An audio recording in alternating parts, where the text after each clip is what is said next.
Bonjour à tous, heureux de vous accueillir pour une deuxième vidéo dans le cadre de notre gazette immobilière Curucciate Cosimo. Et je suis avec Julien Goyenex, diagnostiqueur à Mauléon. Est-ce que tu peux te présenter s'il te plaît? Donc, bonjour Jonathan, bonjour à tous. Julien Goyenex, diagnostiqueur à Mauléon. Donc, je m'occupe de tous les diagnostics techniques obligatoires avant vente, avant location et avant travaux. Super, merci Julien. On a fait une première vidéo sur ce qu'était le DPE, le fameux diagnostic de performance énergétique. Vous avez tous les détails dans cette vidéo que vous retrouverez sur YouTube ou dans notre page Facebook. Maintenant, j'aimerais que tu nous expliques comment on calcule le DPE actuellement et comment il va être calculé dans le futur très proche. Tout à fait. Alors, actuellement, on a le choix entre deux méthodes, selon la date du logement et son type de chauffage. Donc, on a une méthode sur facture pour les logements construits avant 1948 et les logements collectifs, et une méthode dite conventionnelle, une méthode 3CL pour les logements individuels après 1948.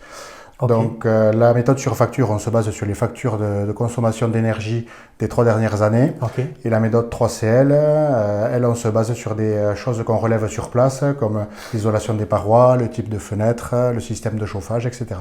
Et donc, c'est la plus décriée des méthodes, c'était cette fameuse méthode sur facture qui dépendait énormément de la consommation de chaque habitant, de chaque occupant, et qui en plus, quand on n'avait pas de facture, on mettait des DPE qu'on disait vierges et qui donc qui servaient à rien. Voilà. Hein? Et ça va être supprimé. Cette méthode sur facture, elle est abandonnée pour les raisons que tu viens d'évoquer. Ouais. Donc, on n'aura plus que la méthode conventionnelle, la méthode 3CL pour calculer nos DPE.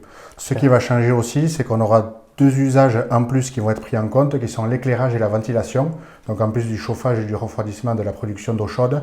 Donc, on aura des calculs plus affinés, plus précis et plus en adéquation avec les consos réels. On n'aura aussi plus qu'un seul barème.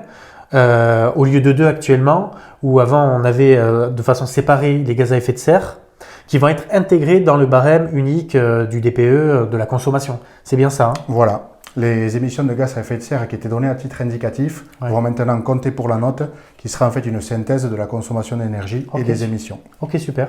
Donc toi, tu es déjà prêt pour faire ces DPE, puisque de toute façon la méthode 3CL, tu la pratiques. Donc tout ça, ça va être applicable à compter du 1er juillet, c'est ça? Voilà. Hein, 1er juillet 2021. Et il y a des durées de validité aussi des DPE qui vont changer du coup pour les DPE qui avaient été faits précédemment. Mais tout ça, on vous l'expliquera en commentaire et sur la fameuse gazette que vous retrouvez chez vos commerçants. Donc n'hésitez pas à poser vos questions, on est là vraiment pour y répondre, toutes les questions, n'hésitez pas, Julien ou moi-même on vous y répondra et on donnera toutes les coordonnées de Julien pour pouvoir le contacter en cas de demande particulière, il n'y a pas de souci. Allez, à bientôt, merci, au revoir. Merci, au revoir.